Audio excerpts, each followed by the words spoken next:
while under the influence, but the family will not accept it. Wow. So it continues to come up again and again. And the biggest thing that I've noticed that's missing is validation. So as an example, I had one client, he was 18 years old, came into our residential facility, and when he was actively using, he had stolen his mom's ring and pawned it for drug money. Wow. Now, this ring belonged to his mother, who she got it from her grandmother, who got it from her mother, who got it from her mother. Oh, no. So this, so this ring went back like 5 generations. Oh, no. Okay. And so I remember, because we were in family group, and he brought this up, and he said, he's like, I've apologized for this multiple times. I don't know why you continue to bring it up.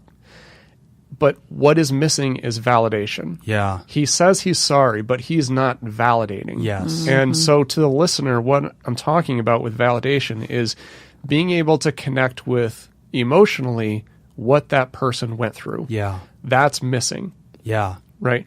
So I went to this training once, and it was, I forget the guy who did the training. I was going to look it up, but my phone just decided to update right when I was about to say it. Was it me? Did I do the training? It was not. Oh. It was not you. Okay. It was somebody who was really... So it was a good training. Yeah. Got it. So, no, it was Green Porch Swing Productions was the name of this guy's production company, but I can't remember the guy who did it. Okay. But anyway, he came up with a method of apologizing. He said there's 4 steps to apologizing. How to apologize with meaning. 4 steps to it. The first one, be specific. So you have to say what you did that you're apologizing for. Yeah. So many people just want to say, hey, sorry. Yeah, my bad. Yeah. No. I hit your car with my car. Yes. I acknowledge. I acknowledge that. I did Second thing you need to do is validate how the other person would be feeling. Yeah. So in the sense, like if I said, yesterday at work, Jim, I yelled at you when you came into my office. I'm sorry about that. So you stated the specific. I yelled at you when you came in the office. Number 2, if I were in your position, I would have felt very humiliated and embarrassed. And shocked. Okay, so that's the validation. So what I'm doing is I'm letting that person know that I'm at least making an attempt to see things from your perspective and to let you know, hey, you're right to feel that way. Okay. If I were in that position, that's probably how I'd feel too. Then 3 is I need to make a plan for what I'm going to do different. So in the future, when you come into my office, even if I'm upset, I want to address you with respect. Okay. And then the 4th part is please hold me accountable to that. If I don't do that, I want you to let me know. I want you to let me know. Wow. Okay, so in this scenario, we have this person saying, hey, I screwed up, right? I screwed this up. My roommate caught me. Now we're bumbling around. But I hear you saying, Nick, really authentically apologize. It's not enough to just walk over and go, hey, I know you overheard me. This is me saying I'm sorry officially on the record since you wouldn't let me say it before, so I'm doing this in front of witnesses. Right. Like, that's very litigious of me. But I hear you saying, pull that person aside privately and say, hey, I acknowledge that I specifically was talking trash about you on the phone when you walked in. I'll bet you felt embarrassed. I'll bet you felt like you couldn't trust me. I'll bet you questioned our friendship and our relationship and wondered where I really stand. And you know what? In the future, I'm going to make sure I don't do that. I was frustrated with you that day. I was venting, but that was inappropriate. You deserve more respect than that. In the future, if I'm frustrated with you, I'm going to try to come to you directly and tell you in a friendly way. If you catch me not doing that, I want you to hold me accountable. You have permission to call me out and say, hey, do we need to clear the air on this issue? Right. Wow, I love that. That's awesome. Very nice. Yep. I agree. That's really good advice. My number one question when I was listening to you read the question was, how did you apologize? So that really touches on that. Yeah. And the line in here about I waited until there was other people around. Right. It was like, I don't know if that's the best way to do it. Yeah, I wanted there to be witnesses. Yeah. You just squirm out of it. I'm also a big fan of airing things out, like Jim mentioned. Find a time if you still feel like things are tense or awkward in different moments. Find a time with her to say, hey, I really want to talk to you and figure out what we can do to improve this relationship, if that's what you want. Yeah.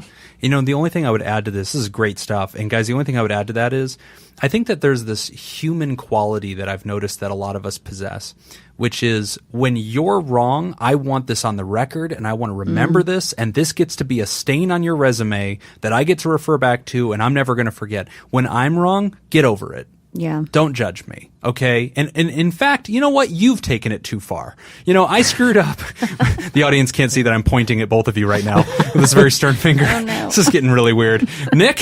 I'm we got sorry, I stuff to wasn't talk listening. about. But no, it's a good point. Like whenever, when I screw up or whenever we screw up, we tend to very quickly get over it. And it just seems so small. Why are you making it such a big deal? Mm-hmm. But guys, don't be dismissive of your own failure. You know, own it. And I think the art of apology is this thing that we don't pay enough attention to. If you can get good at authentically, meaningfully, personally apologizing for things, owning it without being a martyr, taking responsibility, and not being afraid to make amends, and to try to proactively seek to rebuild that bridge and make it clear that you were in the wrong, and also give the other person permission to resent you.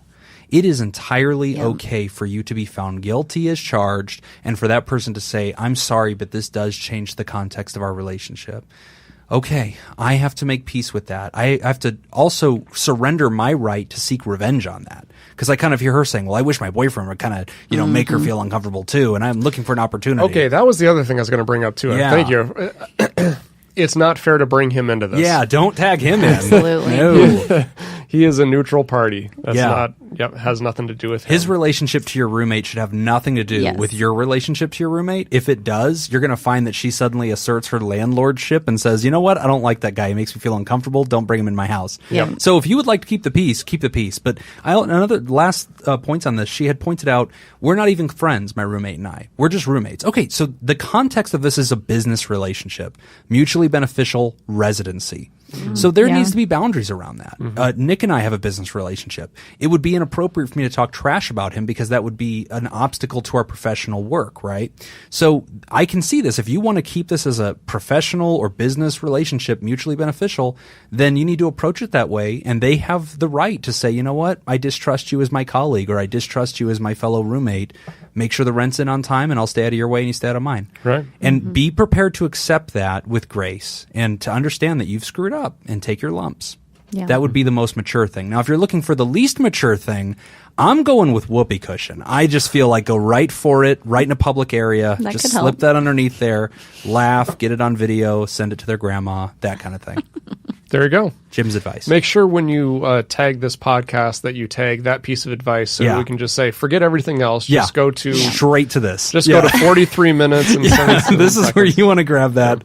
Yeah, excellent point. All right. Well, thank you very much for writing in. We definitely appreciate it. Yes. All right. And now it has come to that point in the show where we get to announce the moment we've all been waiting for. The new president of the Pennsylvania chapter Cue of the the drum Pod roll. Therapy Fan Club. Cue drum roll now.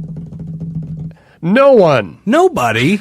Yeah, because no one tweeted to us from Pennsylvania this week, so no one claimed the throne. That is humiliating. Yeah, it's chaos in Pennsylvania. They're running around leaderless. I don't think they have internet though, Nick. That's probably what it is. But they listen to podcasts. Yeah. No, we know they have internet because we plugged visitpa.com. That's true. All week That's last true. week. Maybe all of our listeners are Amish and they're smuggling our podcasts and they're too afraid to announce that they have internet on Twitter because that would ruin it. Let's go with that. It's a good theory. I need this But to be here's- true for my own self-esteem. So here's what we're going to do. Okay. Here's my plan. Here's your plan. I've not confirmed this with Jim. This is just my idea. Just shoot it out there. We are now going to open this up to everybody. Oh my gosh. So anybody starting now- can be president of the Pennsylvania fan club. Yes, you no longer have to be in Pennsylvania. So You deserve this, The president of the Pennsylvania. fan club. You deserve this. You have done this to yourselves. So next person to tweet to us, you are now the head of the Pennsylvania chapter of Pod Therapy. Nick, I am checking my phone, and we have our tweet. It is. It's from Whitney. All right. Who's sitting right Yay. next to us. Congratulations, When Pennsylvania. do I get inducted? Whitney, professional therapist and guest of Pod Therapy, Whitney Lewis, is now the president of the Pennsylvania fan club. Thank you. Thank Yeah, you. gracious leader. Congratulations. Do to them what you like. That's how you get stuff done. That's how you get it done. You assign lordship. All right, that's all the time that we've got for this week's session. Thank you to those who contributed to our show today. We really appreciate it. Remember, Pod Therapy isn't something you should keep all to yourself. Help us reach others by sharing this episode.